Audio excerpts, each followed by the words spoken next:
And when people were introducing themselves, I could hear some of us saying that we are over 60% of the population, others were saying it's 20%. The figures are speaking for themselves. So allow me at this juncture to invite the board chairperson for the National Association of Youth Organizations, Dr. Prolific Machalise, to come and start us off in terms of opening the meeting and also giving us some important remarks that are going to give us insight into why we're gathered here today as young people. As he is coming, may you please clap for him. Thank you very much.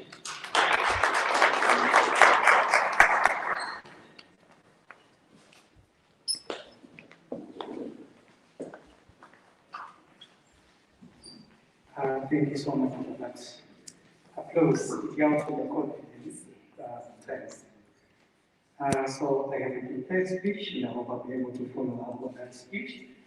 But maybe I'll start with the favorite quote from the great German diplomat, Portugal Bismarck, who said something about laws, that laws are like sausages. You don't have to see them once they are still being made. I'm sure if you get the chance to see sausages being made, you see it's not an easy process. So I haven't yet been part of the making of the 2018 Constitution. It was not a pleasant process. But I've come to learn that that was just the start. What we are doing is what is left. And unfortunately, these solutions can never be final. What you are doing today can never be final. So even if we learn it in whatever form, in the best form, it can never be final because situations are always going to be changing and we need to be adapted. So, dear beloved youth, comrades and friends, this issue of comrades and friends is a very emotive issue in circles. I remember one meeting where some people being introduced as mis-terms, and some as comrades, it was something else. But comrades and friends of youth, we are gathered today to witness a watershed moment in the trajectory for youth in Zimbabwe. A watershed moment which comes in the wake of the 2018 Constitution. The 2018 Constitution, as per Section 20, states that the state and all institutions of government at every level must have access to appropriate education and training. So the Constitution is saying that the youth must have the following things. So these are things that are there. The Constitution is to be believed in. It's not just because they're in the document. No, we have to make it alive ourselves. So the Constitution is saying this. We must have access to appropriate education and training. We must have opportunities to associate and to be represented and participate in political, social, economic, and other spheres of life. We must be afforded opportunities for employment and other avenues to economic empowerment. We must have opportunities for recreational activities and access to recreational facilities. And we must be protected from harmful cultural practices, exploitation, and all forms of abuse. So these are the promises. This is the vision, what the Constitution envisages to give us.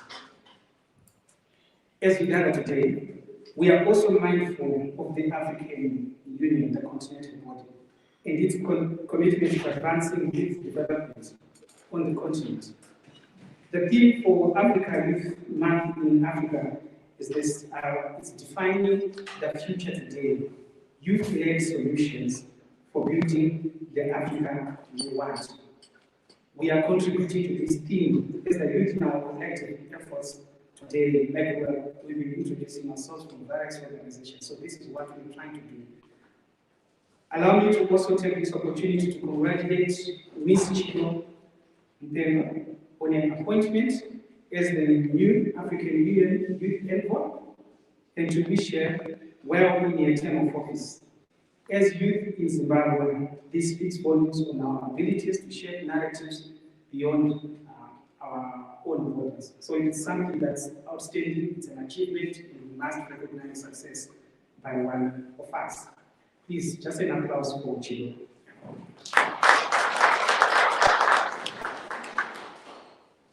So pursuant to the dictates of the Constitution, and in particular Section 20 of the Constitution, I know lawyers argue about the meaning of Section 20, whether it's a principle, it's an objective, or it's something else. But what I like is that the Constitution at least carries an aspiration to recognize that.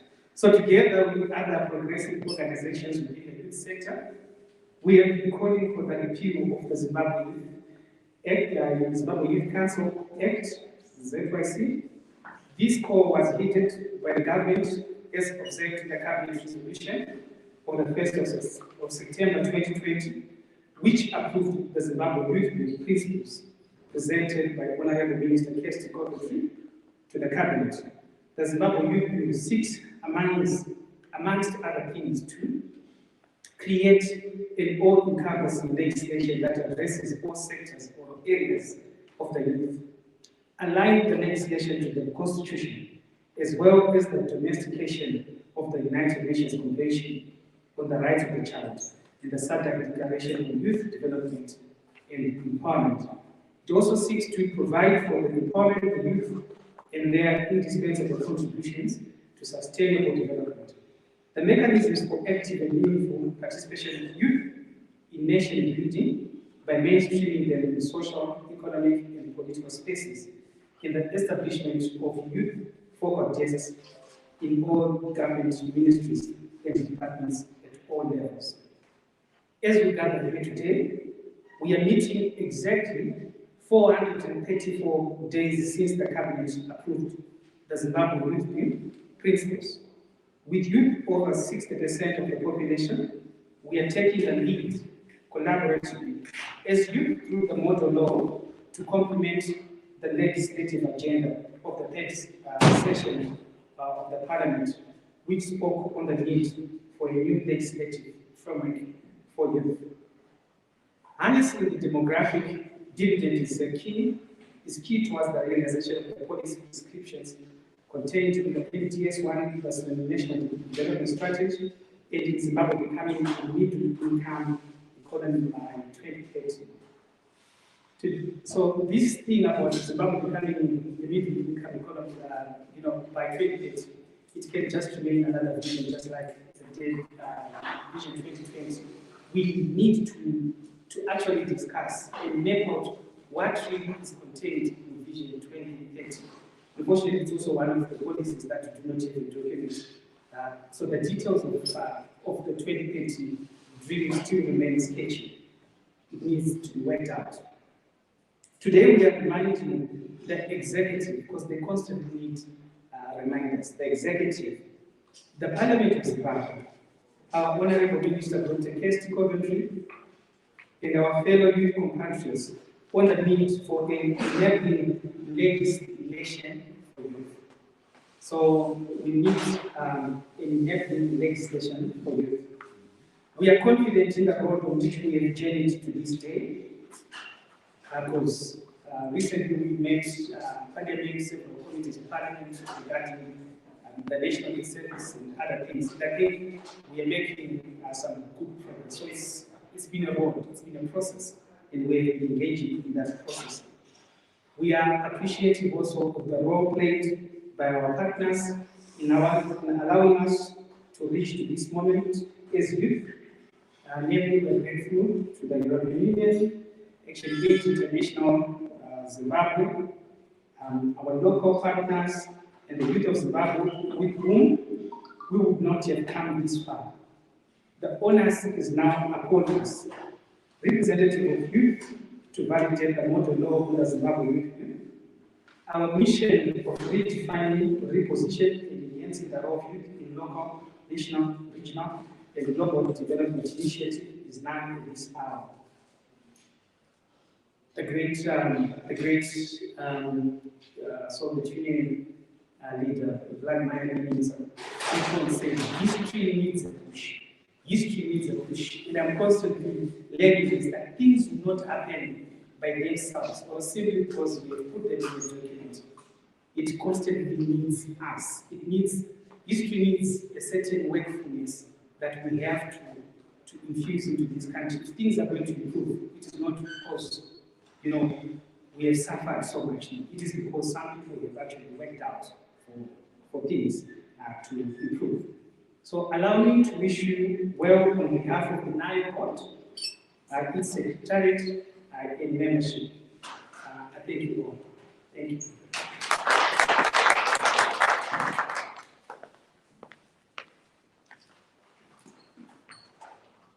All right, thank you very much, Dr. Provis, Mike Tarvise, for the opening remarks. Allow me at this juncture to acknowledge some of the participants who have joined the meeting after it had started. With Madam on the left. You may just introduce yourself. Okay, good morning everyone. My name is Tamara. I'm from Salvation of Council. All right. So as we move forward, allow me at this point in time to invite the acting director of the Zimbabwe Council. I'm sure we're all cognizant of the important role that is played by the Youth Council in as far as dealing with issues of youth development, participation, and empowerment. And the Zimbabwe Youth Council is one of the good friends that we have, especially when it comes to issues around policy influencing legislation and also ensuring that we have in Zimbabwe an enabling environment for young people to thrive. At this point in time, allow me to invite Mr. Brian and Wanda to come and give us remarks on behalf of the Zimbabwe Council. Can you also please welcome him as he's coming up?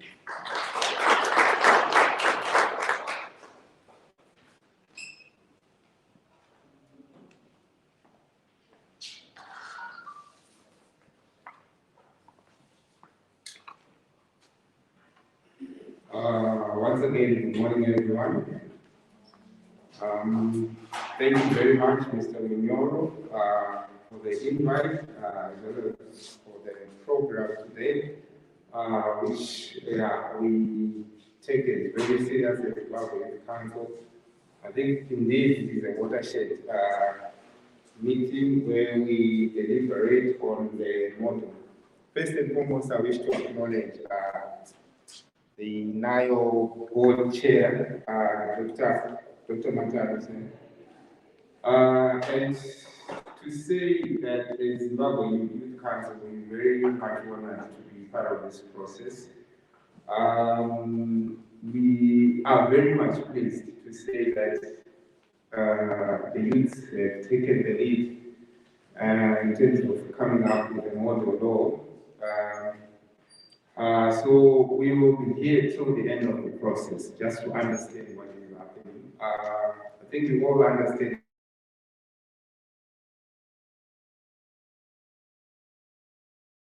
has taken the initiative. The government is currently in the processes of coming up with that youth bill. And for you guys to have taken the lead to create a model one, I think this is a major achievement, and we would want government to take this as very serious, because our understanding was government was supposed to have taken milestones in terms of creating that enabling aid for the youth development and empowerment as a nation.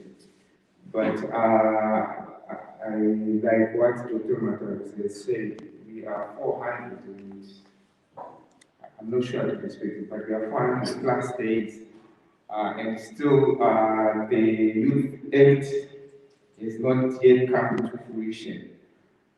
We applaud you for being proactive in creating a model that you want to inform the legislative framework for young people's participation and empowerment.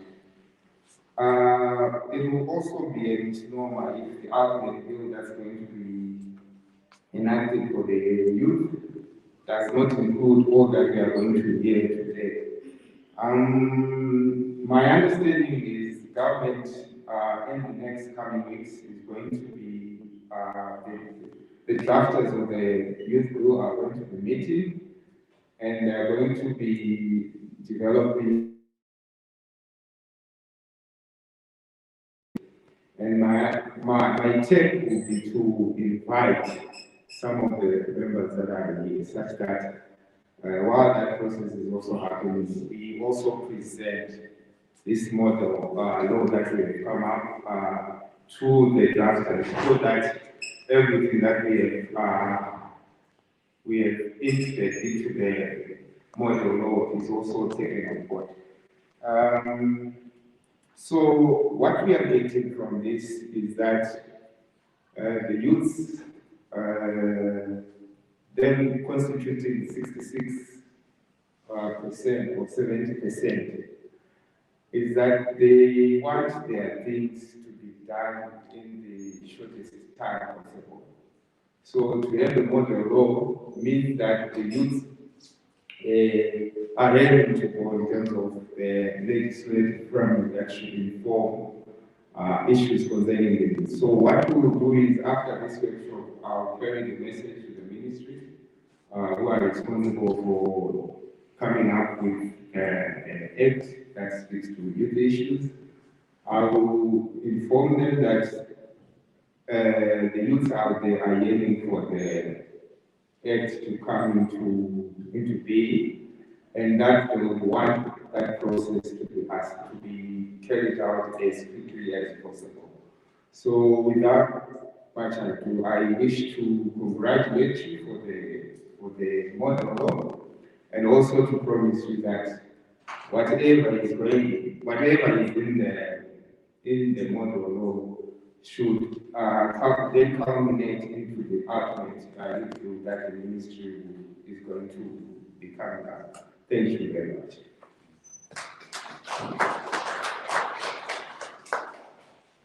All right, thank you very much. If you have any further business before we get into the gist of the meeting, that is now fine.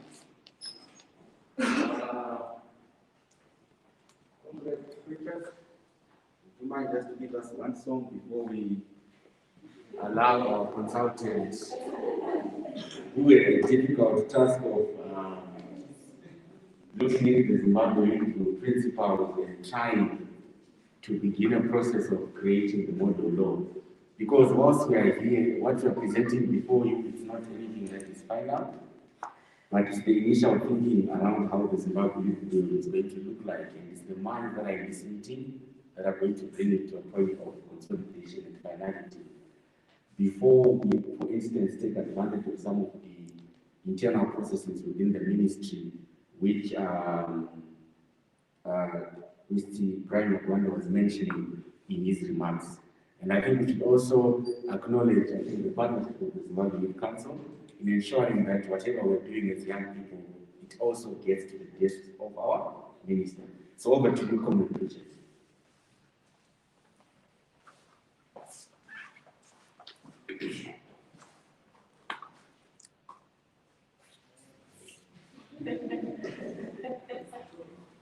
Suddenly, I'm physically confused. Normally, you want to push this around, I think so.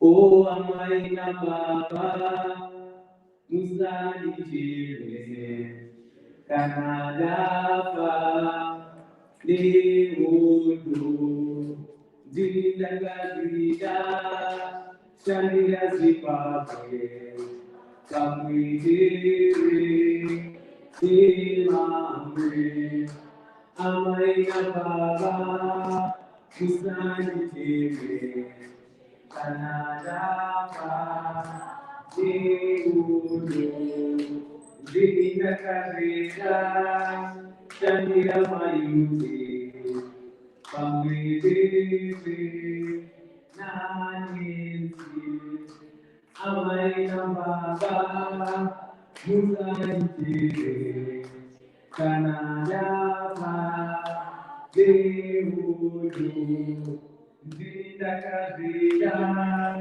tamira mayoti pamwedeze nevamwe akumira kuvazimu pamwe zvakanaka kana ndapinda musango sango rine shumba sango rine kwena sango rine kurapwe sango rine kwena sango rine kwena kumbirira kuvazimu pamwe zvakanaka kana ndapinda musango sango rine shumba sango rine kwena sango rine kurapwe sango rine kwena sango rine kurapwe uwemberi wemberi weshure weshure alala elelelele uwemberi wemberi weshure weshure alala elelelele Amanda. So in this struggle that we're fighting, one of the key elements of the struggle is giving solidarity to each other. No matter who is facing a problem, we should give each other solidarity because we are a family, because we are all Zimbabweans. As I stated earlier on, we are not Zimbabweans because we were born in Zimbabwe, but because Zimbabwe was born in us.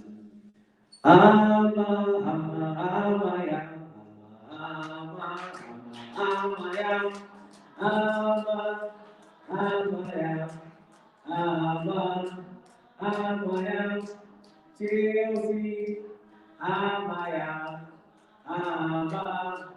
Amaya, Ife, Amaya, Amaya, Kare, Amaya, Amaya, Mali, Amaya, Amaya, Amanda, Maibwe, Africa. Thank you very much for the speaker. Allow me at this point in time to invite our consultant, Dr. Zabora, to come and take us through the model National Youth Bill 2021, which comes in the wake of the Bill of Principles that we approved by the Cabinet sometime last year in 2020. And we hope that is now, through such an initiative, we can begin to at least influence a bit of movement around the crafting of this actual legislation, given its importance to young people. So over to you, Dr. Zabora.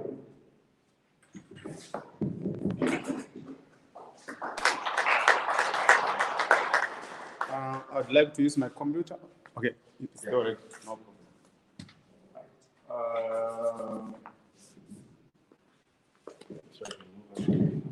Okay. How are you, everyone? Is there the correct amount of energy in the room? No. No? Okay, I have my own way apart from singing that will produce the enough level of energy in the room. So did you, which little memory is better for this one? This one. Okay. Oh, yeah. I think it works. Yeah. So that I contract.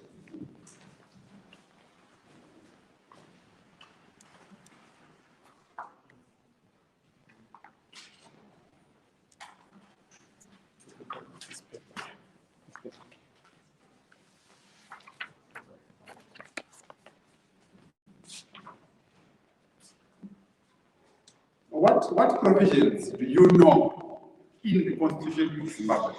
As McDonald is preparing, What provisions do you know? Any provisions in the Constitution of Zimbabwe? I'm not yet on the camera. Come on. What provisions? Anyone? Do you know? In the Constitution, just one. So I won't allow you to raise your hands. I will just pick people. What provision? Any provision that is in the Constitution. Yes, sir. What is the way of looking in economic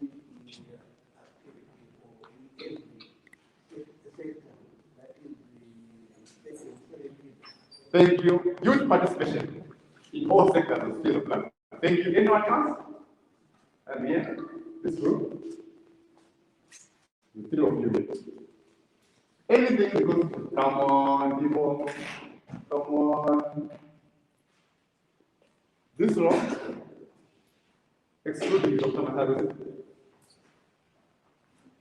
You know this row? Come on, we can't begin. We can't begin without telling you anything in the Constitution. This row, you know what I'm saying. I'm going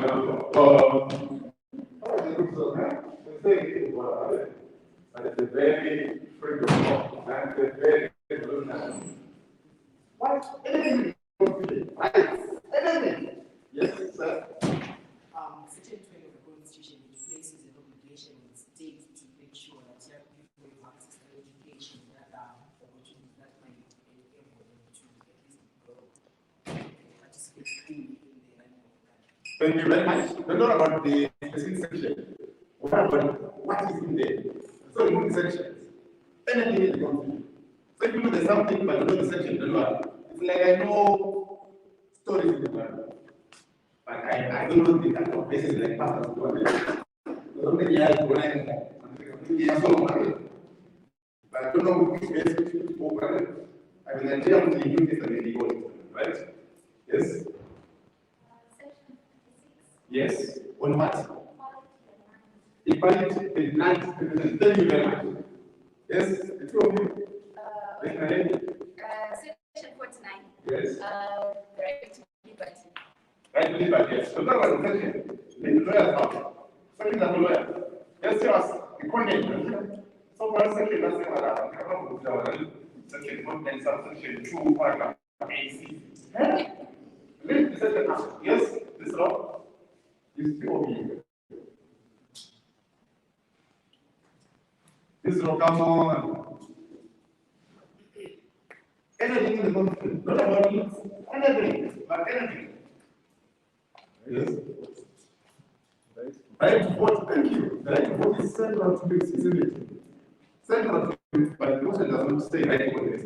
It says political rights. So it gives a lot of rights and have the right to vote. Understand? Anything else? Thank you very much for that. Yes, amen? Rights of arrested and jailed person, thank you. You stay arrested. Huh? You have to be this stuff. Remember those days. Any last question? Yeah. Yes? Access to basics like what? What is the basic? Is your basic a basic? I don't like water, but I like watching movies.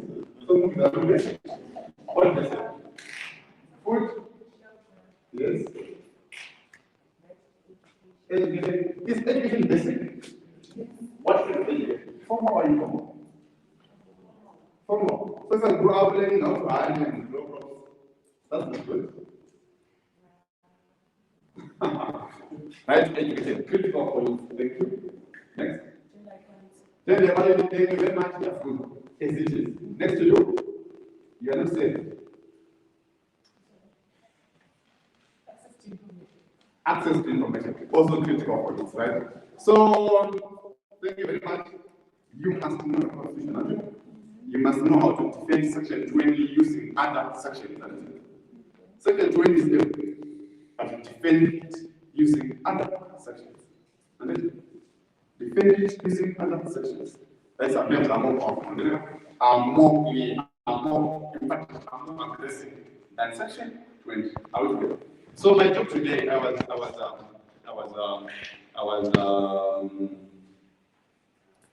straying a bit, is to present the model view, which I want you to improve, right? I want you to improve, I want you to comment on the sections so that we develop a youth bill that reflects what you want, right? Not what I want, but what you want. Altogether. I also want to say that section 20, I just want to explain what I said. Section 20 is not in the Bill of Rights. Altogether, it's not a right.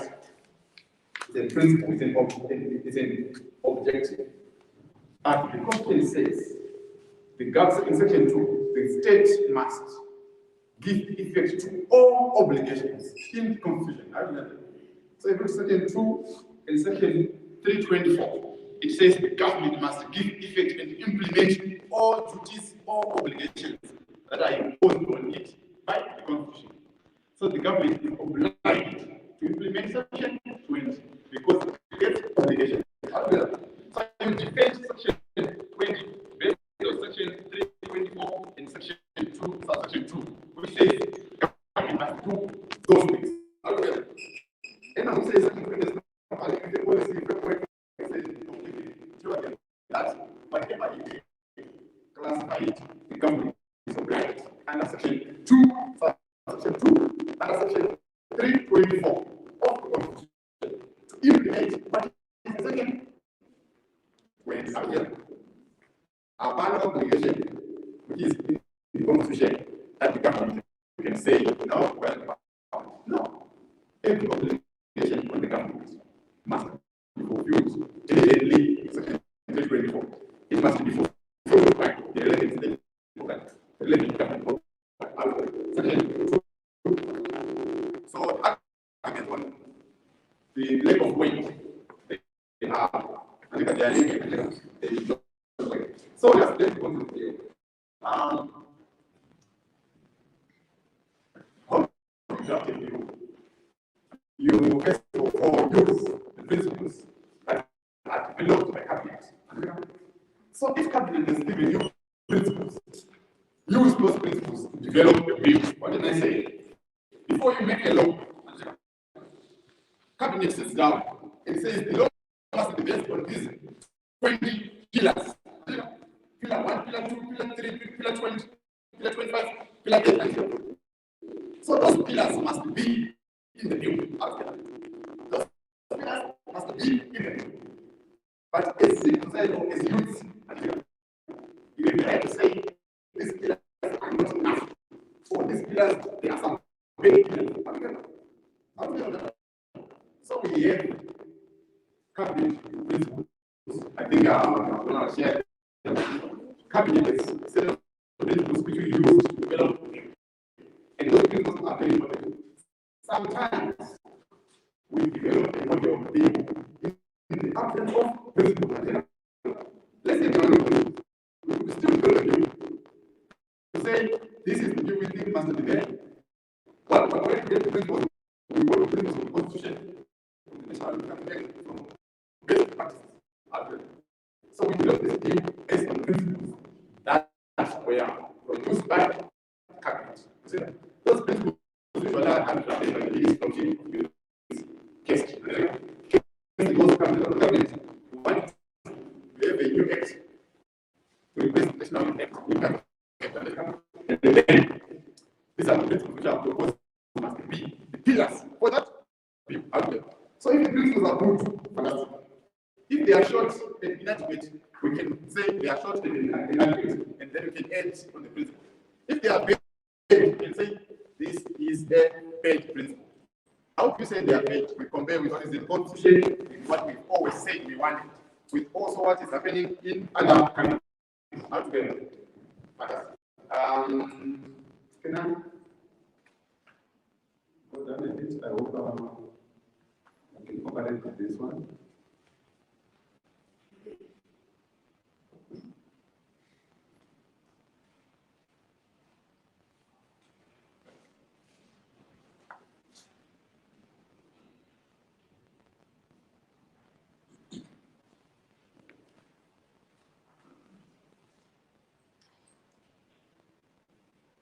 So I will leave the basic parts. When you're developing a bill, you put the introduction, which is a summary of the bill.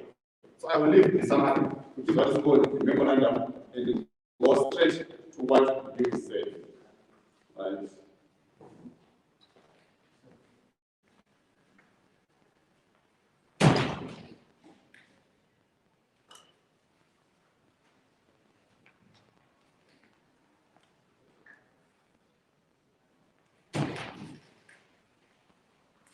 so what's broken with this presentation? We are tweeting united NAYO Zimbabwe. Our hashtag is hashtag Zimbabwe, it's hashtag ZimBill, and hashtag Leave No Youth Behind. Currently, it's being passed and continuing around our discussion and also here. We also currently take an account NAYO Zimbabwe so that we can begin to create around this very. Thank you very much. So the bill will be called the National Youth Council Bill. I think that was the National Youth Council Bill. Then, like every law, bill begins with a preamble. The preamble is just a short summary of the spirit of the bill, right? A short summary of what motivates the bill. So here we say what motivates the bill is the African Youth Charter adopted by the African Union, also by the socio-economic context in which the youth are operating in Zimbabwe globally. This paragraph 2. Also acknowledging section 20 and other rights in the Constitution. So you get to section 20 because it is standard to this national view.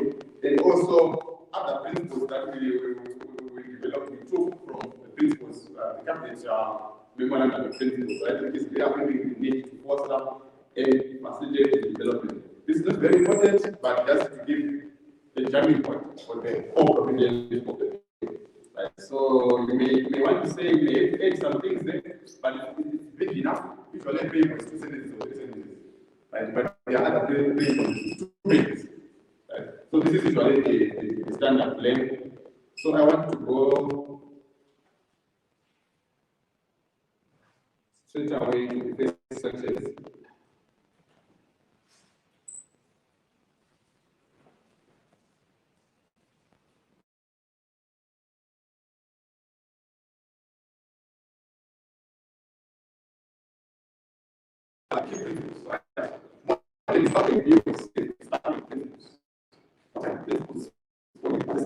Principles for youth access to basic services. What are the principles that must be there in what? In the model of view. So we begin with those principles and also we link those principles with rights. Right? So I want you to comment on the principles, right? So I hope you have your point and papers with you. Write this down. What other principles can we add? What other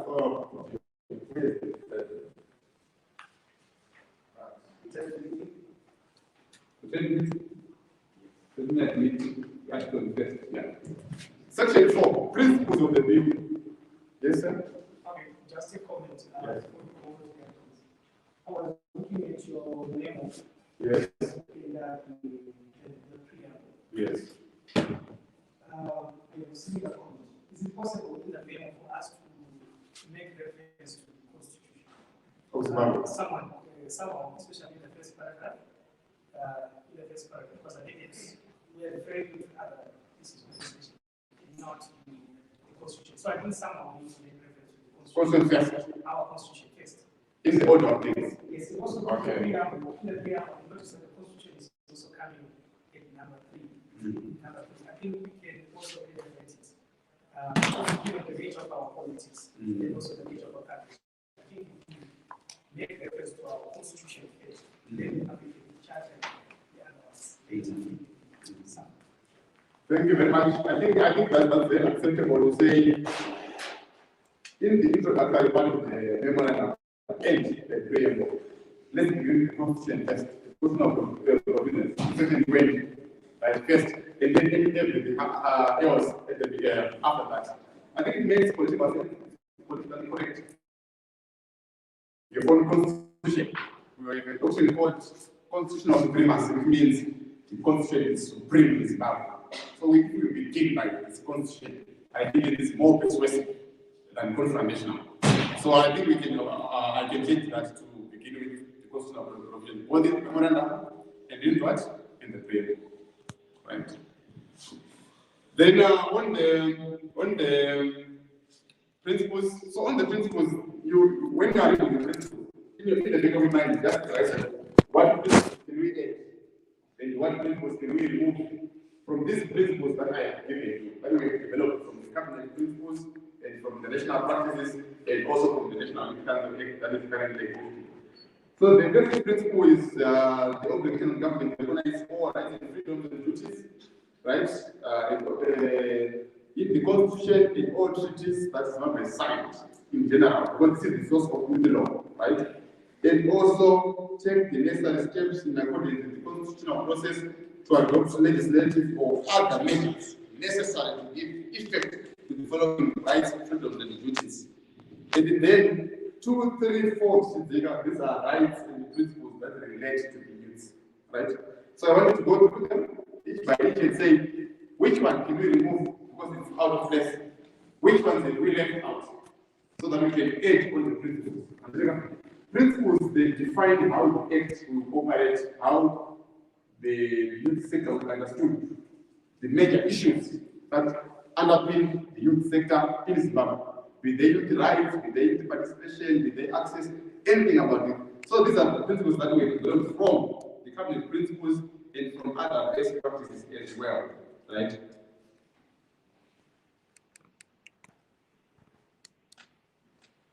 So 1, 2, 3, 4, there are still principles. Every young person is the right to leave the country and to return. So the principles also are informed by youth history in Zimbabwe.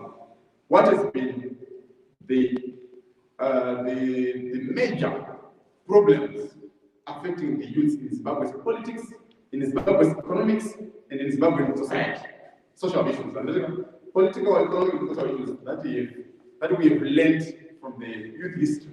So we put those things in the principles to say, if, for example, the right to leave the country and return, we have had situations when the youths, they go out of the country, they come back, they are arrested, or they are barred from going out of the country, isn't it?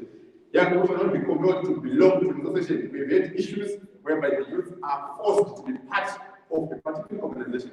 So we are putting a principle to say, no forcing a youth to be part of any political, economic, social organization that they want to join, which is also in the Constitution. Right? So all the principles, the question that you write, what principles can we add? What principles can we remove? But no place, the name I said, Manuela.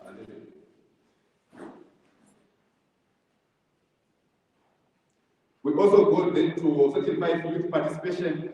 How do we unpack youth participation? And we cannot just be able to say youth participation in politics. How do we unpack? Youth participation is a package. It's a parcel. It's a box. How do we unpack participation into 1, 2, 3, 4, 5, 6, 7, 8 things? So youth participation, we have unpacked youth participation to mean those things that are in Section 5. Every young person shall have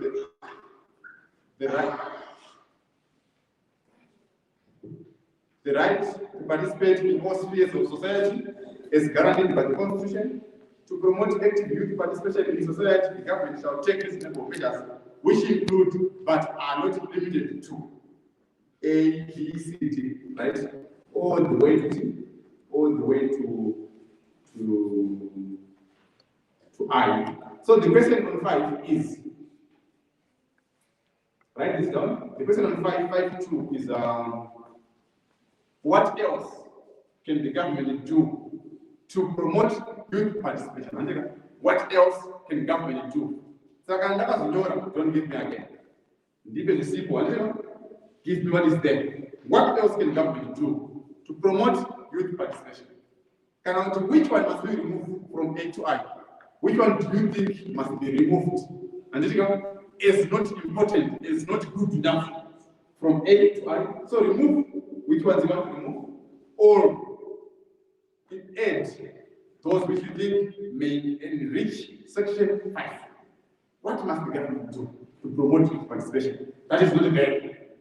Or what is there that you must remove is not good enough. It's not a good norm, it's not a good principle to promote participation. So you can also attack me and say, white up. I put it, and so I put up. let's remove G or let's remove E as number right? Fantastic. So when you read the bill, these are the comments you'll be making in the bill. How to get? And then you will give me those statements. Just make sure that whatever you want to get is not already there in other words. You can put a one sentence, one meaning in many different words. Make sure that whatever you want to add is not already covered. Then we go to 6, resource allocation and socio-economic integration of youth. We want youth participation in the resource issues, right? Resource distribution, natural resources, minerals, land, right, forestry, water. The key drivers of economic growth. The youth have been excluded, they've been downgraded, they've been looked at, they have not been considered, right? So we put a principle on the resource allocation to say every young person shall have the right to own and to inherit property. The government shall ensure that the youth enjoy all rights to access and ownership of property, including access to national mineral and other resources. We know there is exclusion, right? And the government shall ensure that the youth are not arbitrarily deprived of their property, including inherited property. Because the youth are a player, the important sector, they must not be arbitrarily deprived of their property. Inherited or acquired through other law means. Then the government shall recognize the right of young persons to a standard. Do you want the word young persons or you want the word youth? What matters? Yes, sir?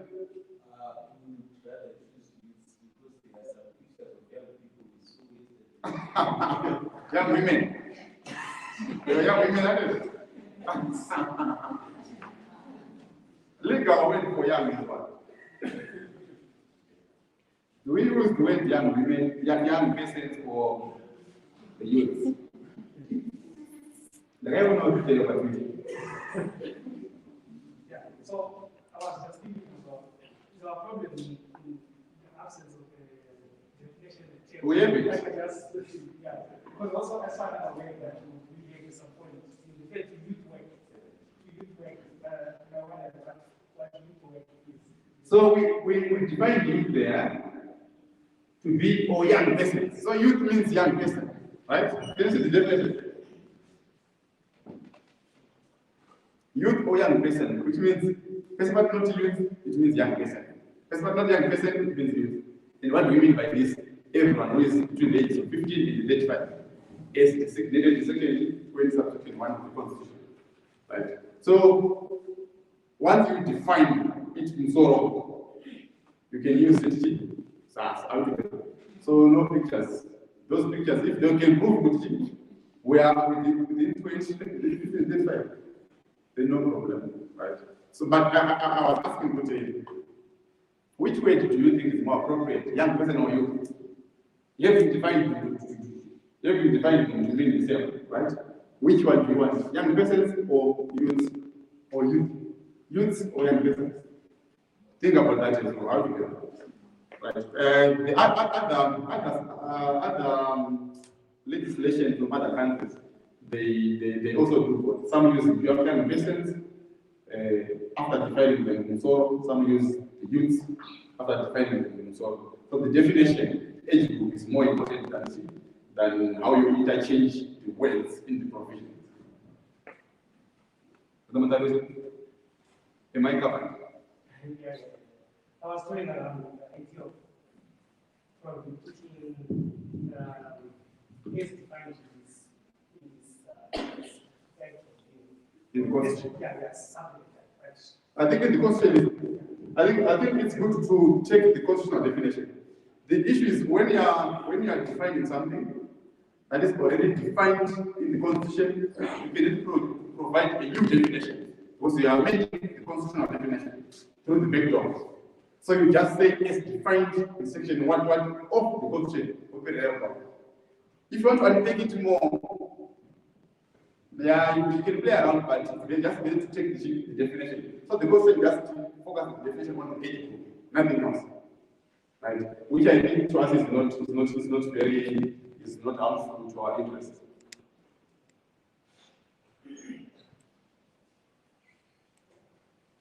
So on the issues of property, we we developed other principles that to explain what we mean by access by the youth to issues of property. So we unpicked again access to property and socio-economic integration of the youth. We unpicked what we mean by resource allocation, what we mean. Because if we say youth must be allocated resources, full stop, it's not clear, is it? Let's unpick what kind of resources. Mineral and other resources that we know in Zimbabwe. If we say the youth have got the right to integrate from a social economic perspective, it's too broad and loaded. So we are trying to unpack these core principles, right? So what other measures can government take to enhance the right of youth to socio-economic integration and the right of youth to resource allocation? What other measures? Because I've given you the measures that government will take. Do we need to add those measures, or we need to streamline and reduce the measures that I gave you? So here, McDonald is saying I must admit people who I see knocking on the door. Is it? Yes, something. Thank you.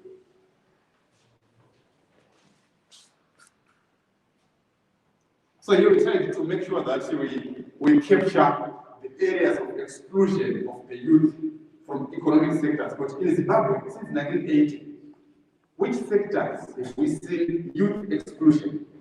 So let's specifically mention those sectors. Access to credit, for example. Land. What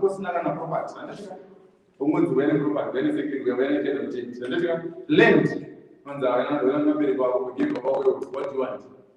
But you are now able to own property also. So we choose those areas whereby we can say these are the traditional historical areas where the youth were excluded. So by youth inclusion, by integration of the youth into socio-economic issues, let's specifically mention those areas.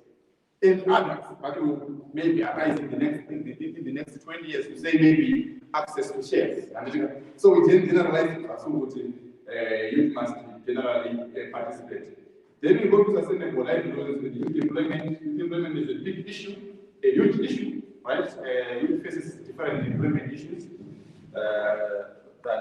than non-youths, right? So we put also principles related to sustainability and youth employment. Young persons shall have the right to get employment, including participate in entrepreneurial business activities. Entrepreneurship is something hustling, right? So the government must not illegalize, criminalize hustling. Must not criminalize you doing your own entrepreneurship activities, right? Why did we put traditionally, we would say right to employment, right? Only traditionally. But let's be honest, entrepreneurship now defines Zimbabwe's economy. The informal sector is now dominating, the informal sector is not dominating economic production.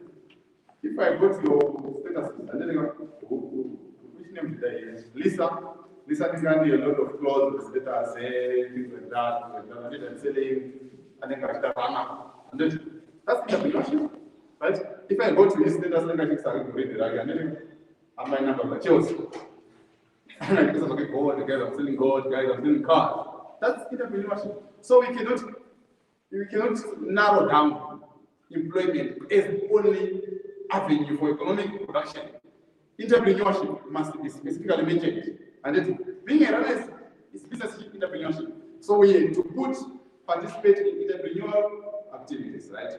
Then every young person shall have the right to be protected from economic exploitation, yes, and from performing work that is likely to be hazardous to or interfere with the young person's education.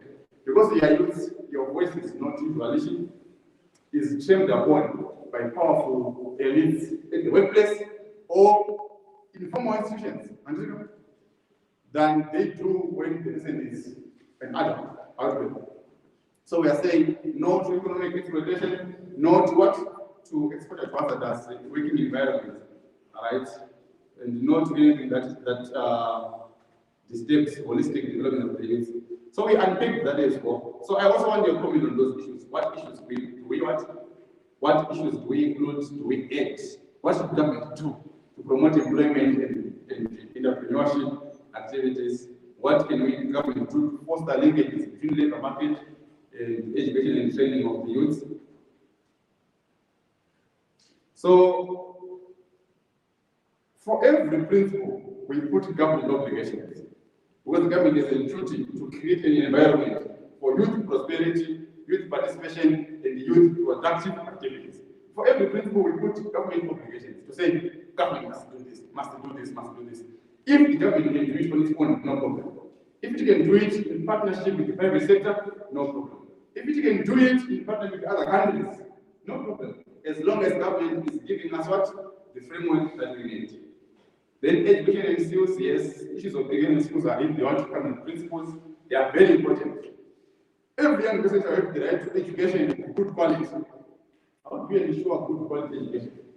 When you go to Chimimenes, you are going to school in the heart. Is that good quality education? And you're the best teacher in the world. Or when you go to Queen Elizabeth or President, what? So these ways of good quality are very controversial. You cannot say this is the required quality.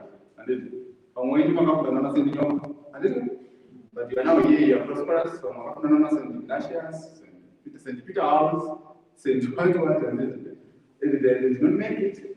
So how do you measure good quality? Right? So the word good is always controversial. But we want good quality, right? Right to education. Do we want right to education in both basic education and also higher education? So those are the questions you must ask me. Can we say all education or both basic and higher education? Right? If we give you basic education and we buy you from accessing higher tertiary education, if we promoted you to the aspect and said, I was brilliant. And this what we think it's not good. So what is education? Let's create an obligation for both basic and higher and tertiary education. Right? More performance, so that's what we did, including formal, non-formal, informal, distance learning, and lifelong education, right? So we advocate what we mean by education. For the purpose of what? These are the purposes of education. Can we add other purposes? So the education shall be directed to what? To HIJK.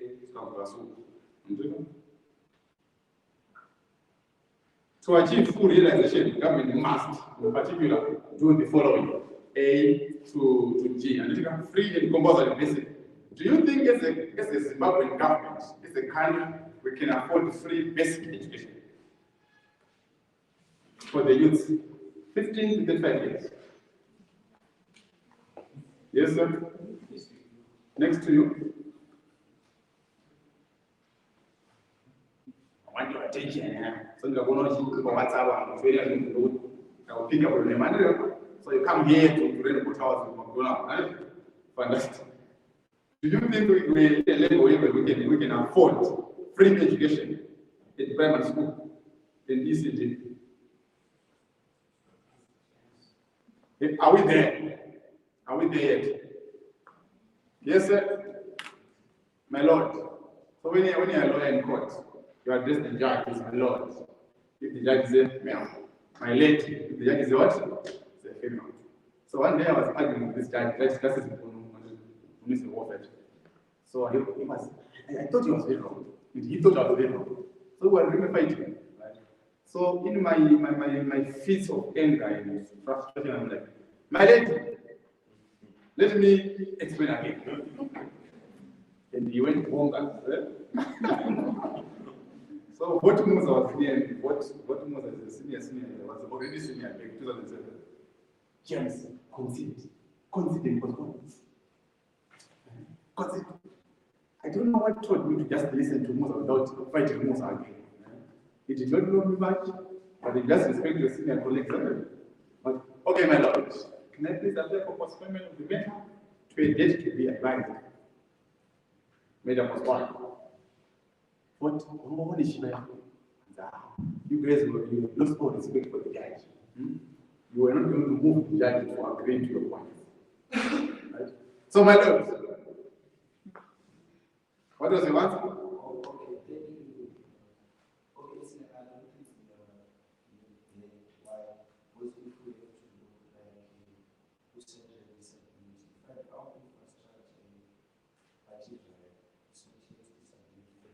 And it's critical. So you find on the educational system, still decide, because you find, for example, my school is in the program two or maybe one, go to two consultants or a center inside that's in the you find when they go to this program to share. So it's something teaching especially for people with disabilities. So from a right to education, we must specifically mention education that is inclusive. By inclusive to mean for all sectors of the population, including persons with disabilities. Fantastic. But when you have free education, once you put it in the law, say they must provide free education, man, one argue, it must do that. So these provisions are not like just to follow the advice of you must be more persuasive to, you must strive to, and then strive to achieve free education. Right? Because we won't say in the law, knowing that tomorrow it is to say no more fees. Understand? So you must give it time to be progressive about what? Free education, right? Make all forms of secondary education. Toby Saratia, how are you? I think you are muted. Yes, how are you? I'm good. Yeah, I wanted to comment on the issue of free proposal in basic education for primary, So I think as a country, we all know that we don't get about resources, visiting around ETC. So I think that if these resources are utilized very well, definitely it is possible. And that's my comment. Okay, Toby, do you think we can create an immediate obligation for the government to provide a free education today, or the obligation must be progressive?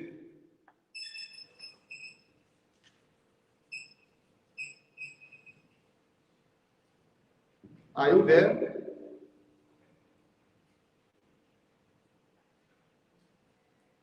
Okay. So, are you there?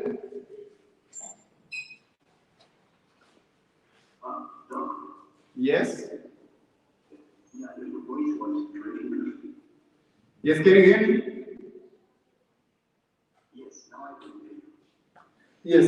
Do you think we can create an immediate obligation for free education today, or we can create a progressive obligation for the government?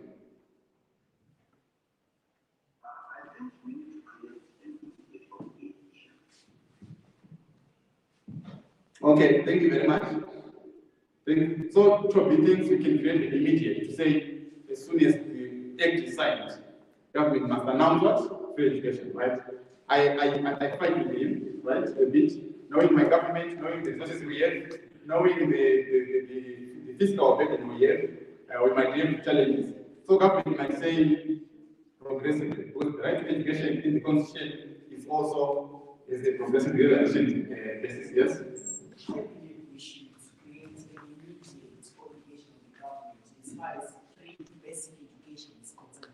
What we must consider as a progressive organization must be higher tertiary education, which in the long term and long run must equally be free. But that is something we can create a progressive obligation. But in the immediate, the Constitution, Section 75, subsection 1 is very clear.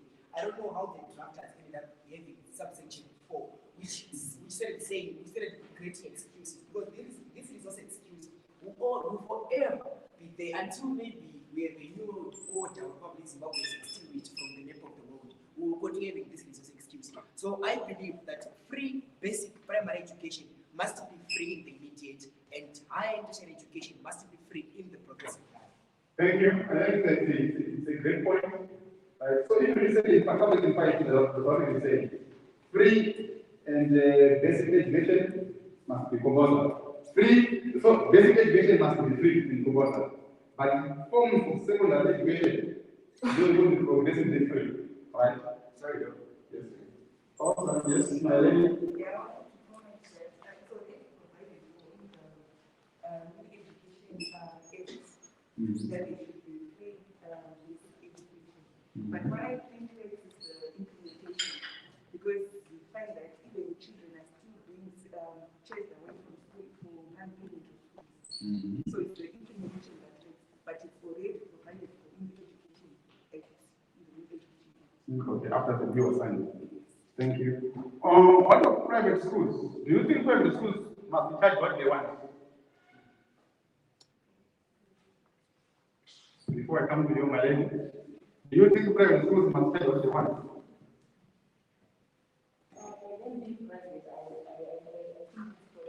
It's correct. Journalists, the journalist somewhere who was saying in the media, who is? Where is he? Thank you, my lady. What do you think? Well, I just think private schools not charge what they want.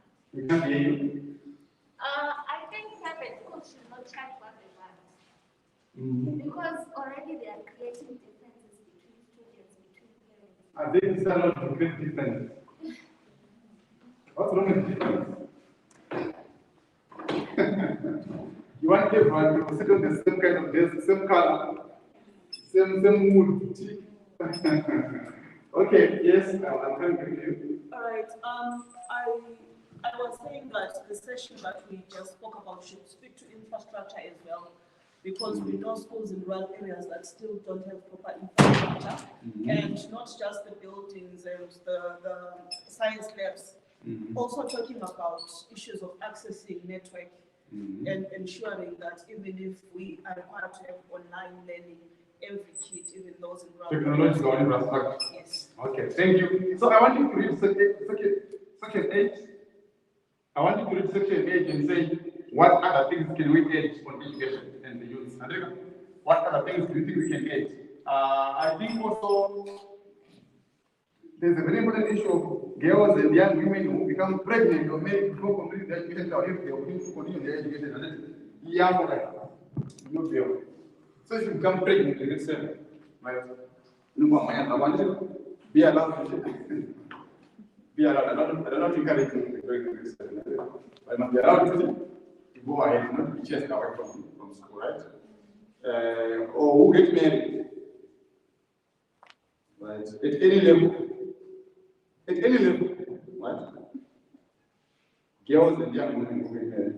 Then with specific provisions on girls and young women, section 9. Again, I want you to add or subtract to say, after going through those things, are those things enough?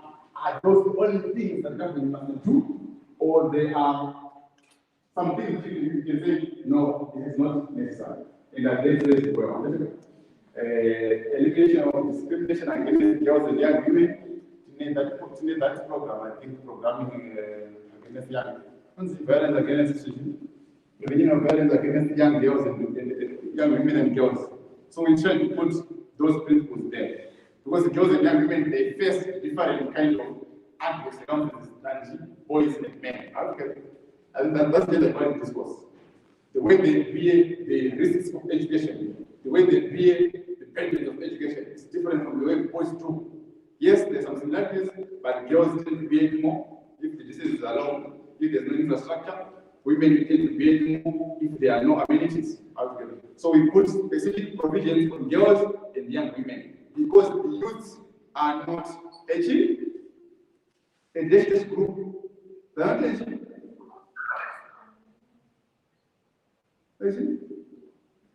they are not a homogeneous group. Panama, certain classes that needs more protection than others that are better off than others. So we pick girls and young women as victims of this patriarchal cultural system, and we need some extra protection, right? Participation programs make them aware of their rights, access to completion of secondary education. CH code, right? A boy can find a CH code, but the girl got little, right? Special legislation. So you can, we said government must introduce special legislation in programs of action that make available opportunities to girls and young women, including access to education is a prerequisite, and priority for rapid socio-economic development. So we put several things under girls and young women, right? Then we also put specific provisions on young persons with disabilities. This, females or males, right? So those are very important to say, let's recognize, if the Constitution recognizes certain classes of groups as vulnerable groups, let's also put it in the Youth Council's Act. So those are the principles. I also want you to add anything, if I use anything else. They also are full social practice, we also put that thing. I also want you to add on that one. Then other responsibilities of the ministry. Part 3, I also wanted to, this is just a repetitive of what government usually does. So if you put something in legislation, you can point to say the law says this. But the government, that's not what they do. The government is good. If it's a ministry of youth, they have responsibility for the overall development of the youth and youth work and youth policy. So that's what they do. But we put it in the law, knowing that they do it, but once it's in the law, we can say there's a clear legislative provision. Yes, sir?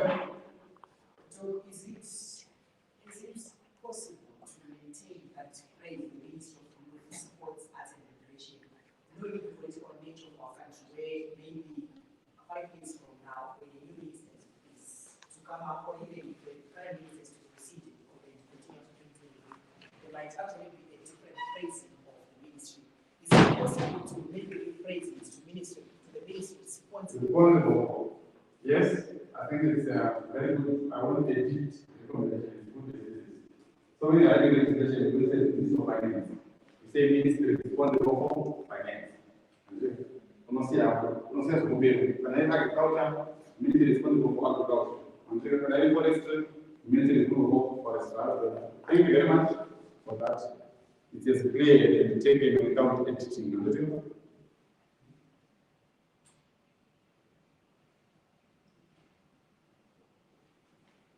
So we also I think there are some provisions we took from the National Youth Council Act.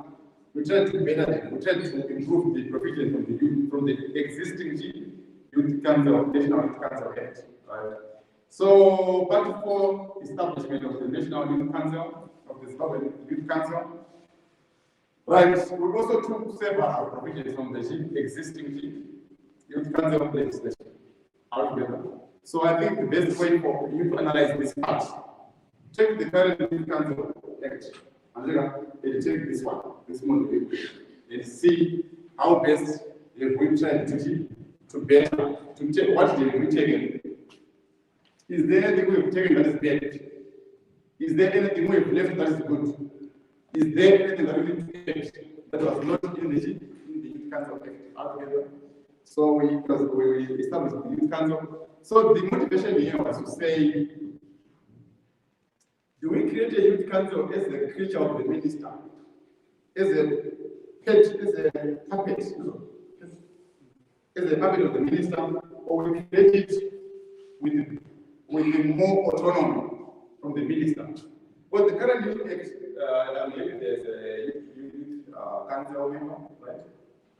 They know the current Youth Act revolves around the minister, isn't it? Approvals by the minister. The minister, it is in his hands, right? It's so centralized within the minister. The minister approves things, he elects people, he recommends. So we try to be like, okay, let's think we have a youth commission, like an independent youth commission. And let's say we have the current, let's juxtapose it with the current National Youth Council Act, which is everything centralized around the minister. How best can we balance? So that we give the minister some role, but we also enhance the autonomy of the National Youth Council so that it's not a government agency. So that was what I was trying to do. So this is the organogram. The boards. So the Youth Council must report to a board. Then the board reports to the minister of legislation and report to parliament. Do you think we need the Youth Council to report to a board? I will explain. So I want your answer on this one. It's very critical, very important. every statutory body, and every body created by statute, like the youth council, usually reports to a board that is appointed by the president or by the minister.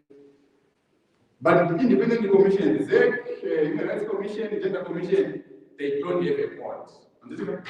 They report to the minister. They report to parliament through the minister. Do we need a board where the youth council reports to, or we don't need a board?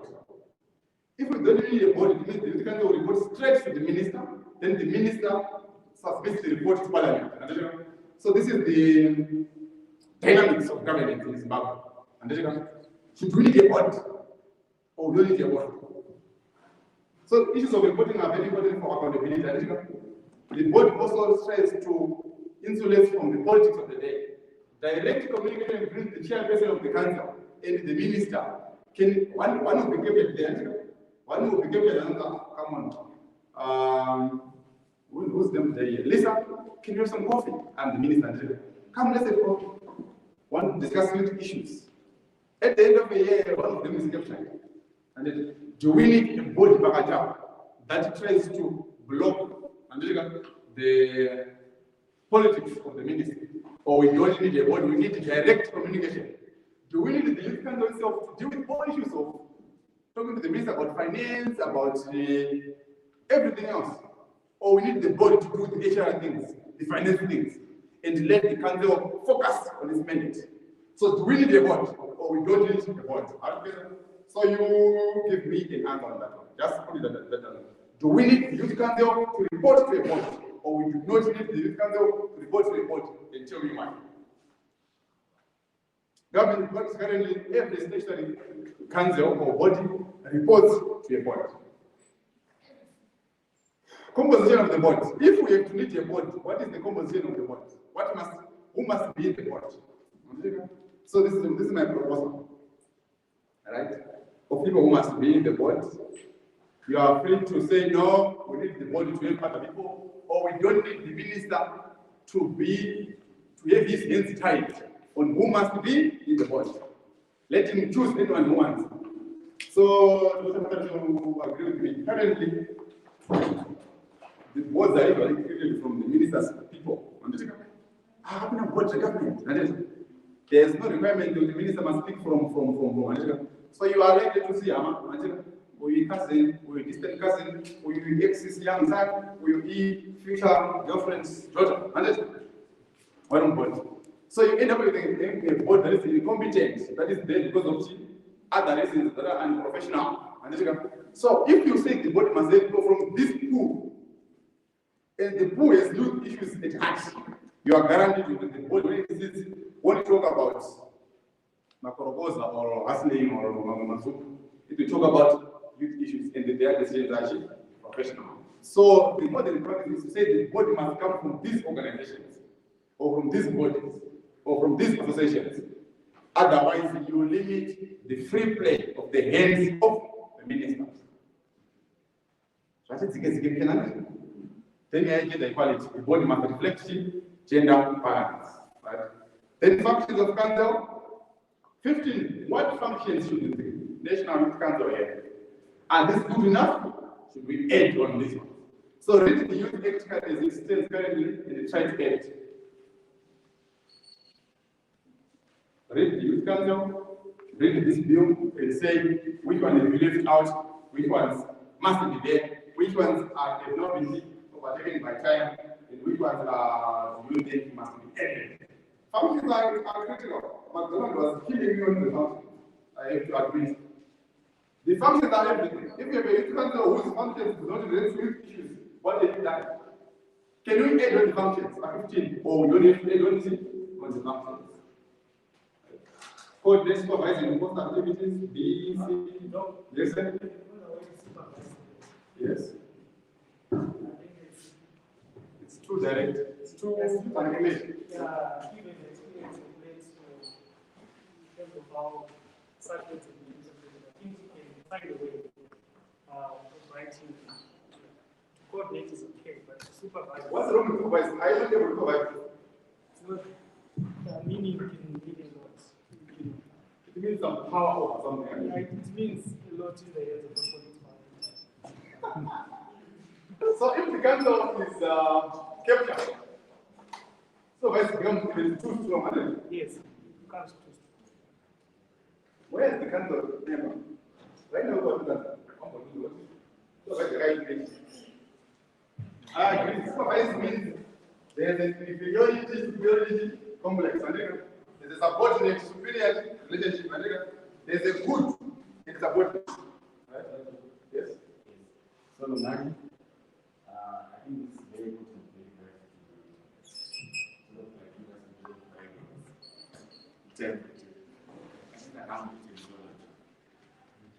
You raised an important issue to say that we need a youth council that is going to function like a youth commission, or we need a youth council that will function in the old way, where it's something that is under the ministry.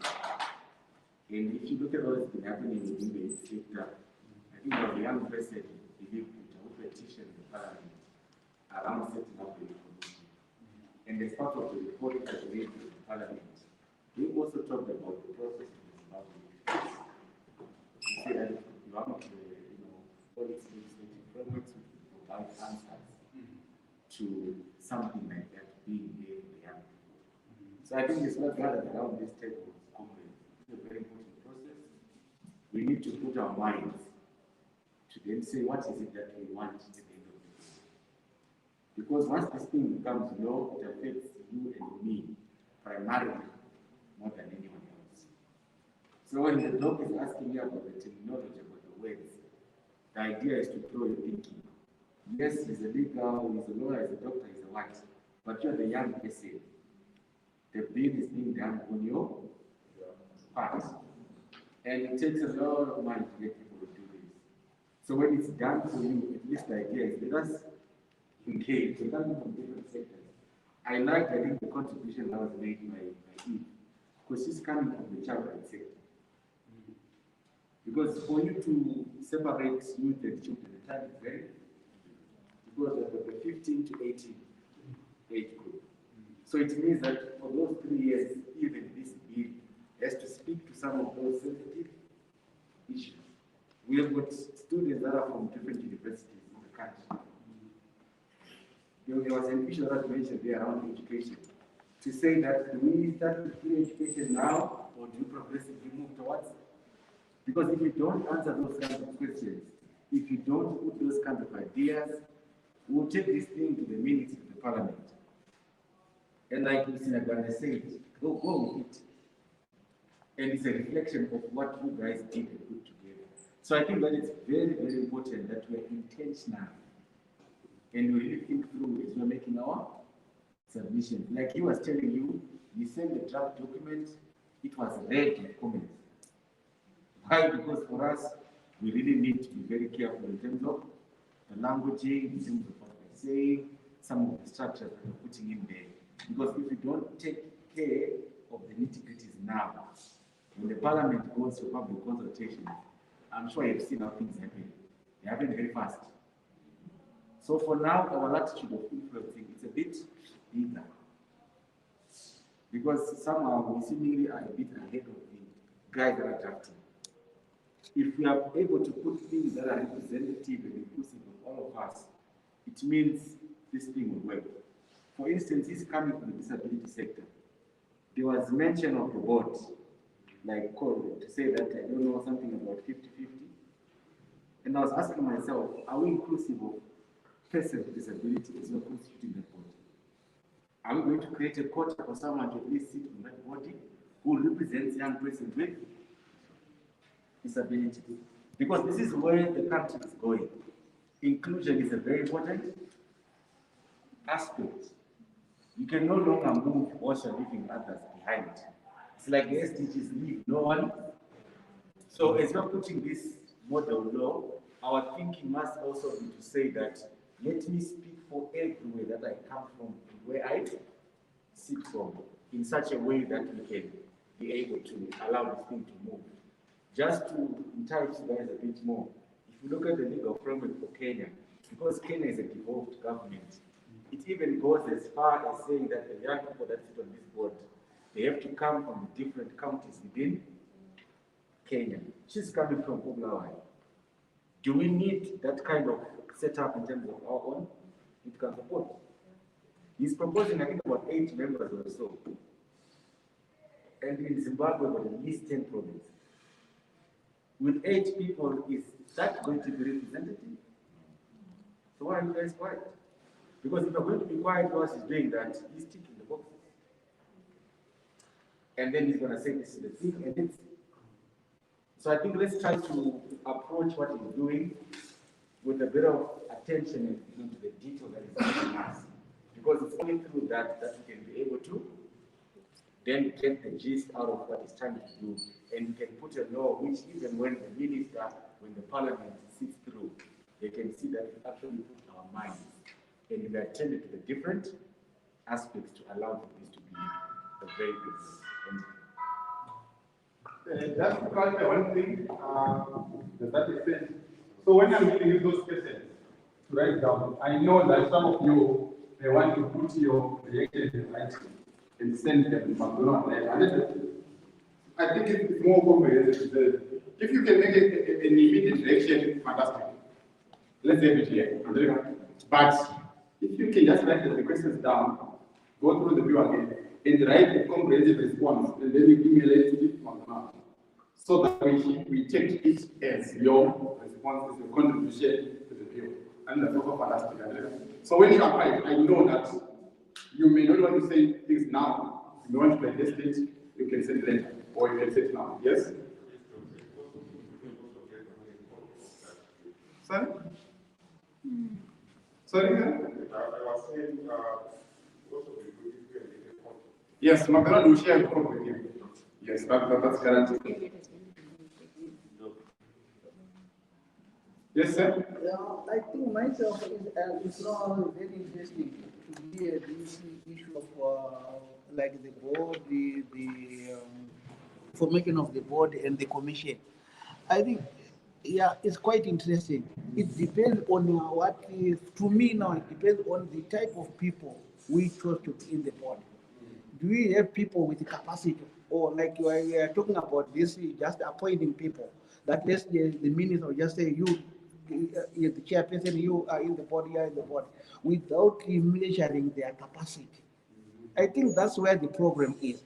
Otherwise, the formation of the board and other things, as long as we have got people with the capacity who knows what they are doing, they are supposed to do, not this just sitting on things and just saying that I'm the chairperson, I'm what, but without delivering. That's where the issue is. Both other the board or the commission, there are platforms where the youth can come and share ideas, prepare themselves before taking things up. I think that's very important. Otherwise, if you say maybe is it important to have it, but how to choose, the question is on the selection of people who should be in the board. And maybe like what you are saying, that maybe you should say, how can you have for every sector? You must have like a quota system for the youth.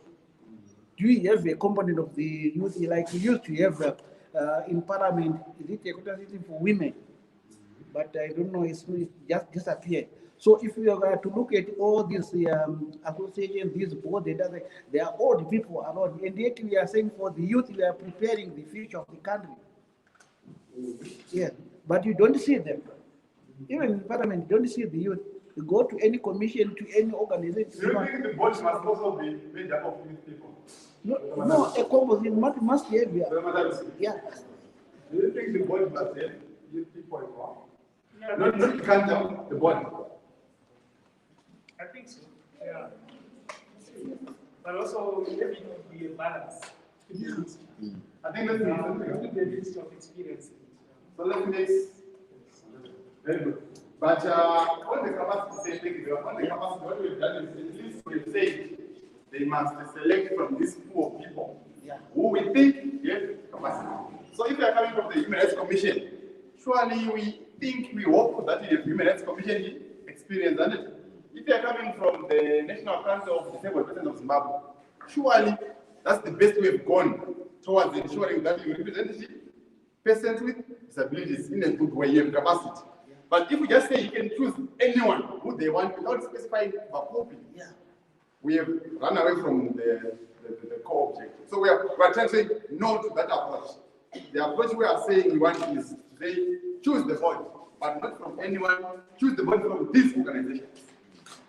So we assume, because they are coming from expert organizations, they are going to give us relevant, capacitated people. Yes? Is there going to be express mention of the text that you just said? Because that is not contained in the bill.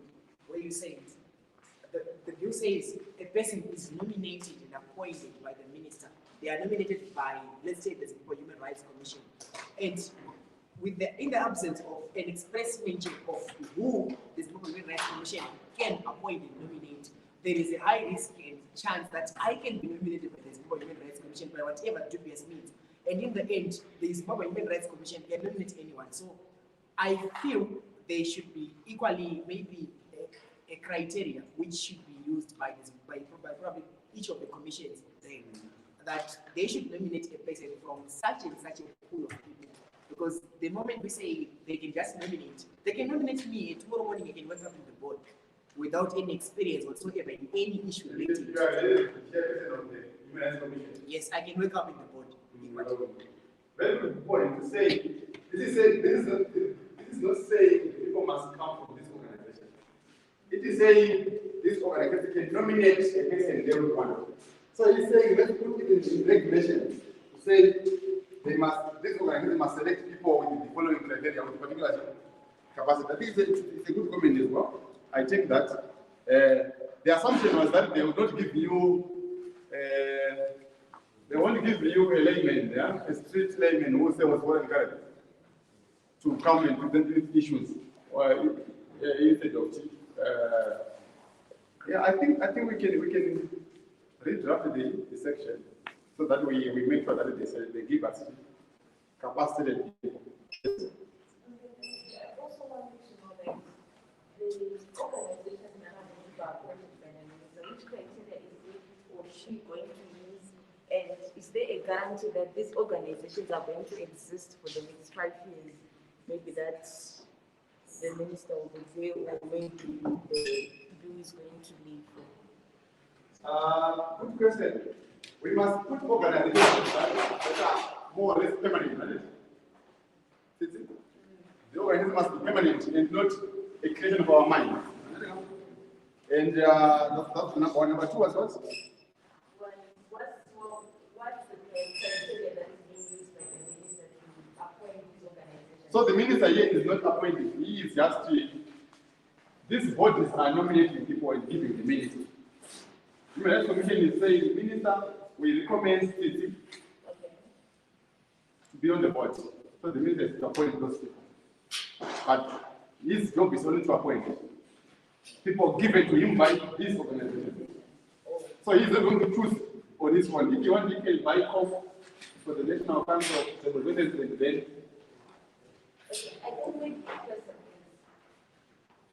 These organizations. Do they exist? Not that do they exist, but who puts them in this position of appointing individuals to be part of the board? The law. So if there's a law that says the Human Rights Commission shall appoint a person to this board, the commission itself knows all the laws that create obligations for them. Yes, understood. Now the question is, would then appoint or maybe choose these organizations? We have already chosen them. So if you we have already chosen them in the law. Okay. So they are in the law, in the bill. So if you think we don't need them, we don't need this organization in the bill, let's put this organization. Yes, because I think maybe that's where I think this person is, because we have so many organizations. Yes. And So the idea is to be very inclusive, right? Very inclusive. Try to take the most appropriate ones that are more inclusive and that are permanently there. Right? So you can't take all the organizations.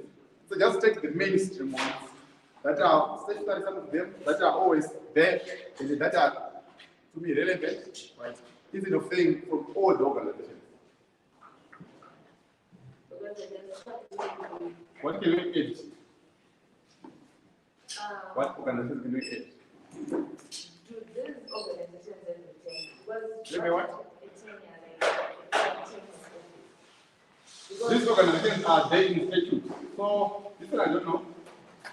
But this one is there. There's no a commission that creates it. This one will be there forever. This one will be there forever. This one will be there forever. This one will be there forever. Right? National Health Service is there in the what? In the bill. So once they are created by statute, they will be there forever.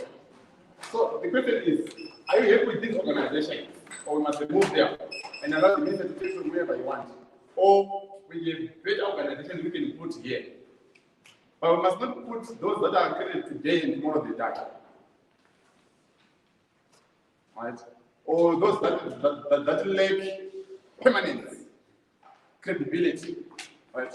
Tomorrow myself and my going to form an organization called the Youth People of Zimbabwe organization. And then you also want them to be here. That's an issue. Yes, ma'am?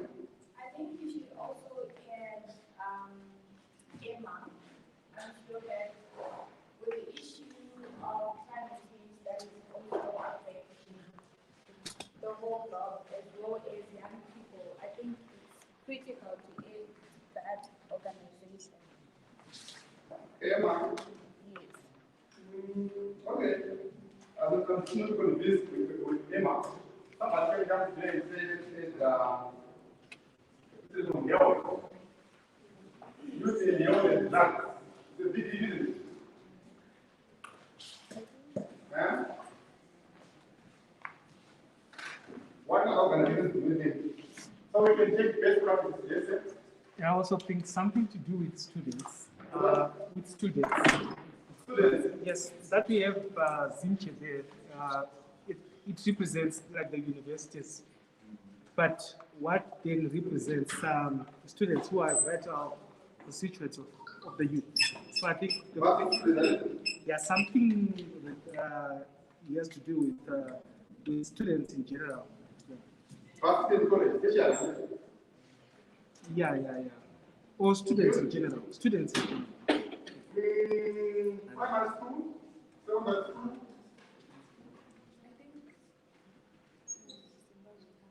Yeah, I don't, once you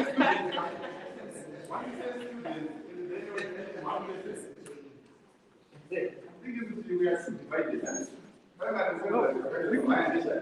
To come up with a criteria, you may be saying something with the representation in a certain number of universities. I think that could be maybe in six universities, or then that would be probably the consensus in us getting that kind of capacity. And in future, if ever another organization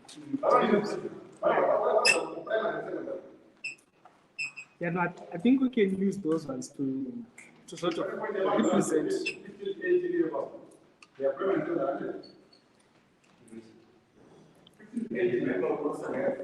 For me, the junior council, the junior parliament, so let's put. Is the junior parliament there? I don't say the junior parliament. The junior parliament could cover the other students. You can be in the junior council. Yes. Primary school. Yes. In the country was based on the meeting and below.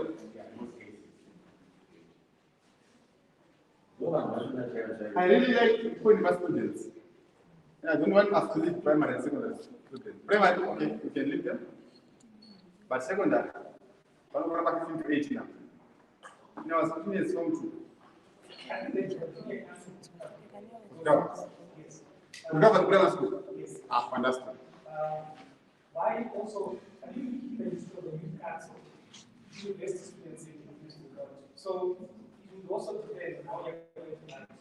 You must write it carefully. Because they will be so used to in the current Zimbabwe council. It's previous system. So we need So we need to sort of have a regulated, very specific way to get visual inclusion. Because I think the history is that it is the other side that is also that is stated to Only. Yes, every other one. So it was so monopolistic. Yeah. So I think if we develop a criteria of how that representation can be followed. Yes. The consonants are nothing to do with politics. The politics. So I think I got that. Very, very, very important. The only functions of council, please. Go through the functions of council. Yes? I have an issue on the previous one. I think it's point number 4 on youth employment issues. I think it should be more of economic empowerment because it's easy to narrow it down to just employment, not really thinking about entrepreneurship. Yeah. Point yako. The informal traders, yes. I take without entities. So let's not only think of employment. Let's also think of entrepreneurship and empowerment. Also, can you not have a criteria here? Because an association or organization, you want to talk about empowerment. They can be a mail. Yeah, that is supposed to swings across a lot of We'll put in the regulations. You can say the criteria on how this organization shall identify a person and submit him to the minister shall be as prescribed. As prescribed means we can't put it here because it's too administrative. We put it in regulation. This is the criteria that they must use. Most of us now, if they want to do 5 years, 5 years, if they want to do a joint meeting, we put the because they're so different organizations. The criteria may be, we can't have one criteria. What are different? For this guys it's very easy.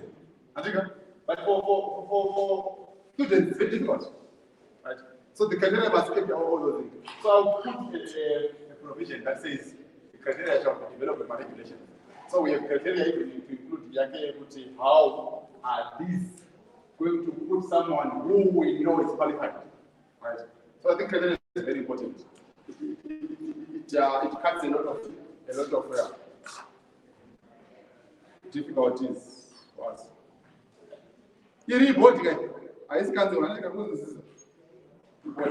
So on the council, we took several provisions from the current Youth Act, which to me was very progressive as well. But I think we can get on the functions. I was going through the functions of the Human Rights Commission, of the other commissions. They are better, phrased. So we are still trying to perfect the functions of the Youth Council, so that because in my view, you want a Youth Council that is the relationship more with the Commission than as the puppet Youth Board or as the puppet Youth Council of the government, of the minister. So I was reading the fair functions and purposes of the commissions to say if we had an independent youth commission, a Zimbabwe Youth Commission in the Constitution, what could we have given it? If we give it those things in this act, are we wrong? Instead of me thinking, let's create a puppet for the minister, let's create a puppet. Then devolution is law. Do we need provincial youth councils? Do we need who can answer the question? Do we need provincial youth councils? What's not anything there?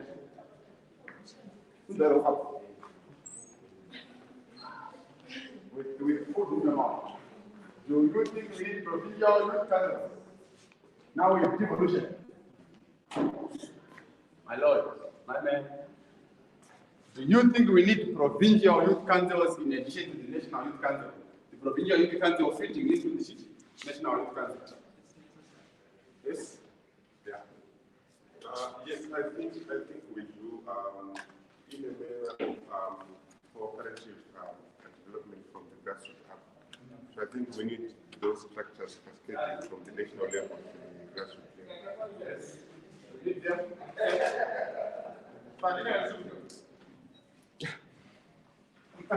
we need provincial youth councils? Yes, I don't think we need them. Yes.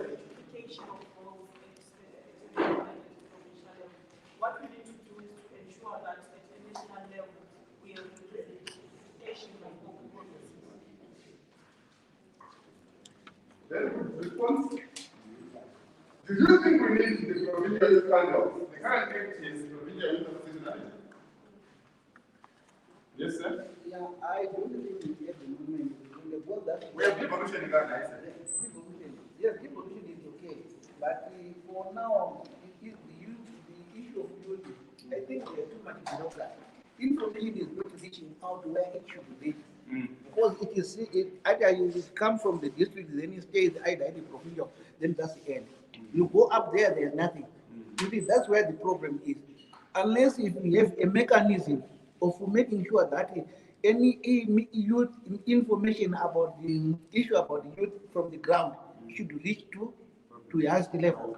Yes, I think that's where we have got the challenge. So you are saying we don't need provincial, we just need better communication?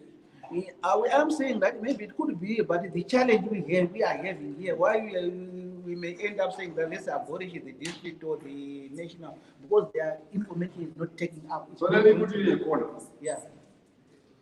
Is it your feeling that we don't need provincial in the district youth councils? Or we need them? Yeah, we might. You're in a corner. Yeah. Must give me a solid answer. Yes. He doesn't like you, he doesn't like them. Right? Don't say anything, you don't like them. You will think we need provincial youth councils.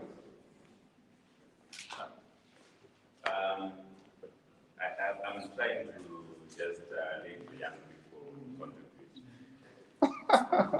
I'm from the Zimbabwe Youth Council, so I so I need to answer. I feel my contributions may Is a bit yeah. No, too informed. Yeah? Not too informed.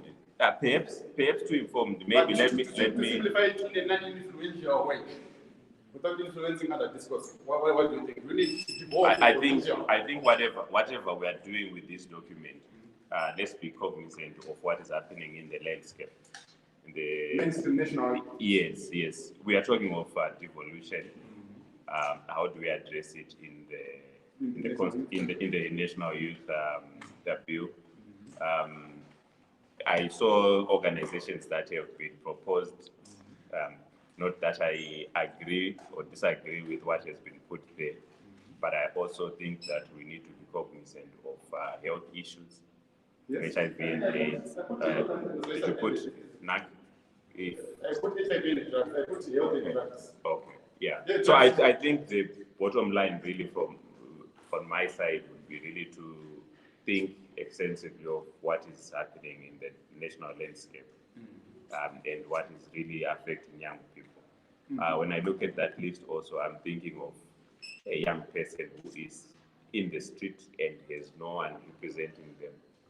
Perhaps in that list.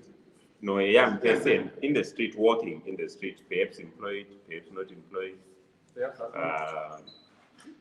not falling anywhere within those institutions. How do you include them in that? Yeah, because what you have basically done is you have institutionalized young people, but not all young people fall within the purview of. So the question is who are going to be affected by the solution. So our solutions can be a risk to others, and they can also be exclusionary. If you look at the Youth Council Act and what was the minister was appointing young people who are not attached to any institution. Without recommendations from anyone? Perhaps with or with the appointment criteria remains here, but I'm basically saying we had 7 institutionalized young people coming into the board and 8 non-institutionalized. But what you have effectively done is institutionalized or appointments, or all selections or elections, whichever way you have put it. So I'm just saying that perhaps we need to look at it broader, so that we don't leave anyone behind. Those are huge points. Yeah. Right? I think I'll take them into account. Do we need just to follow one institutionalization approach, or we just need to give leeway for other people who are not from institutions? How then? What criteria can we then adopt? That would be the question. That would be the follow-up. question. But thank you. I wanted also one of your answers to say, so on devolution, he's not saying we are devolving, so let's have a devolution lesson, right? Let's follow devolution. But my question was, because we are devolving, so do we need to devolve in a way? How best are we going to respond to devolution, right? So the bill, the principles of this bill, the cabinet principles, right, say, let's have a youth focal person in every government department. It's another way of devolution, but it's not devolution, right? Because let's have one person in each central government institution. Is it devolution? Once you are putting in every central government. I think it somehow, because what we are now, if you say that there is a focal person in every government, what it means is that we now want to representation, the people who will be making sure that youth issues are represented in every central government level. Every central government. Whatever is concerning youth, then we make sure that those things they are actually deliberated enough. Yes. Yeah. And if there's a problem, we go to the president. What are you doing? Yeah. You are not representing us. I like it. But are we happy at only central government level? Only? Provincial councils, no? RTC, no? Everywhere. Good. Yeah. So I'm buying you, Madrid. Yeah. I want to avoid you a bit. Yes, Doc? Okay, so I was thinking about these people that are at can be part of the secretariat and be separated from the board. Okay. Yes. Okay, yes. So they are part of the secretariat. So in terms of the board and devolution, because also there's a discussion between whether we are doing devolution or deconcentrating offices, etc. But it is suggestion, which I think is very important and something to be mindful. So we can both institutionalize and take those people from the institutions. Then we have the provincial structures. So a representative or the chairperson from the provincial structures automatically has a position in the board. That way, we then find a way of making sure that somebody that is not institutionalized is represented in the board. So the board will contain 10 members automatically who are the chairperson of the provinces, being in the yes, in addition to those that are coming from the institutions. That way we ensure that we have interests, specialized interests represented, and also we have the provinces, like almost ordinary views are represented as well in that board. Yeah. It's just a suggestion. I'm still even thinking about it, so it's not that interesting. Which means we might have a bigger board. Yes. Not only 7 people. But once I like that. Once you are provincial, automatically you are a top member, right? So the question was, I want you to think about it more. On the devolution part, how best do we devolve? So his recommendation is, let's say provincial structures having their own representative, but the person from the province must also be, I don't know at what level. Is it the leader or the chairperson at the provincial level automatically becomes a member of the board or a member of the youth council as well? And the current structure in terms of devolution defines it as a district development committee, a provincial development committee. So the leader of the district development committee automatically becomes part of it. Yeah, so it also starts actually from the village. The village development committee, ward development committee, etc. You know, going up cascading. The chairpersons become members of the other committee until we get to. So there should be an election system from yes. Yes. To become an election. Yes. I like that. I think that's very progressive. Very progressive. I don't think I'll finish this bill. McDonald, I'm only someone in the next 10 minutes. So what I will do is I will do something. This one is not important. The council must cooperate with other bodies. I don't know to leave this. I don't know whether understood me.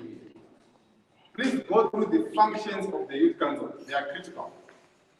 McDonald was killing me on the functions. Are we happy with just the transplanting and smuggling the functions from the old Youth Council Act, or we need more? So how best can you improve the functions?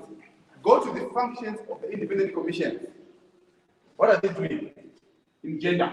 What are they doing in human rights? What are they doing in ZEC? What are they doing in media? And try to create functions for the youth council as if it was a youth commission. But then come back to me.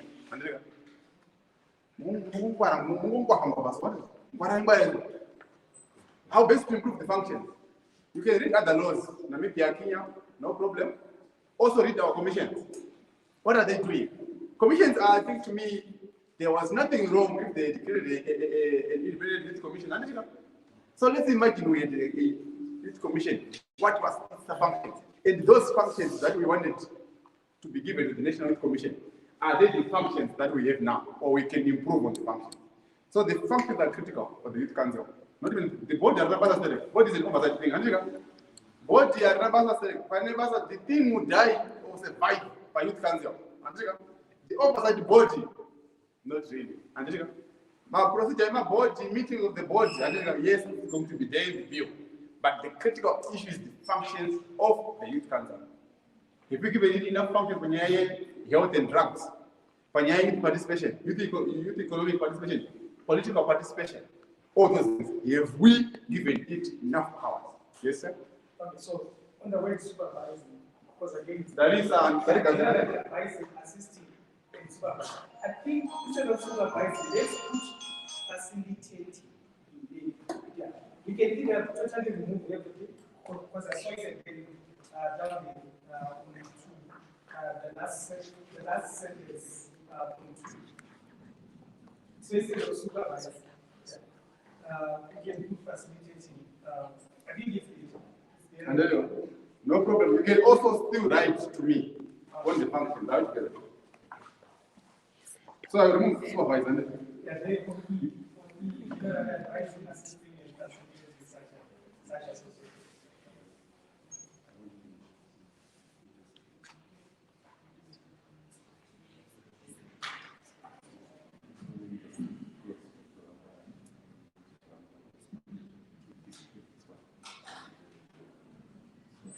So on 15B, which is our current clause, we don't need the Youth Council to operate as if it's an isolated island. It must cooperate with other bodies, with other government bodies and other independent institutions. So we put a provision of cooperation.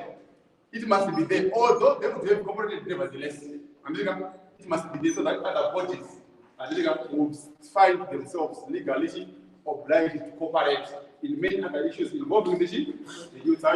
So they can, the Youth Council can use this provision, cooperate, to work together in the spirit of cooperative governance, cooperative development, cooperative engagement, cooperative governance, cooperative contribution. So that is the function of section 15B. I want to end here. Write down those persons, find answers to those persons in other provisions of the bill, and then comprehensively list your contribution. If your youth bill is not my youth bill, it's yours, and we want to embrace it. Thank you very much, Mama.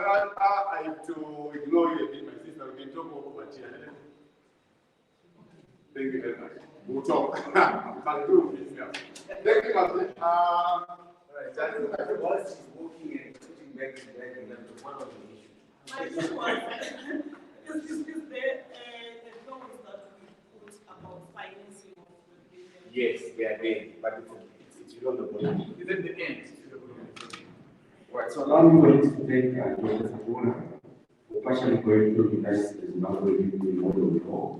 We are going to be getting into breakout sessions where we look into specific sessions that he read from, and to facilitate that for us, the different NAYO staff members that are going to be here, they're going to be presiding over each of the groups. And they will take you through some of the specific provisions around some of the issues that people do not go through with us this morning. The idea is that when we do that, we should at least give us a 360 view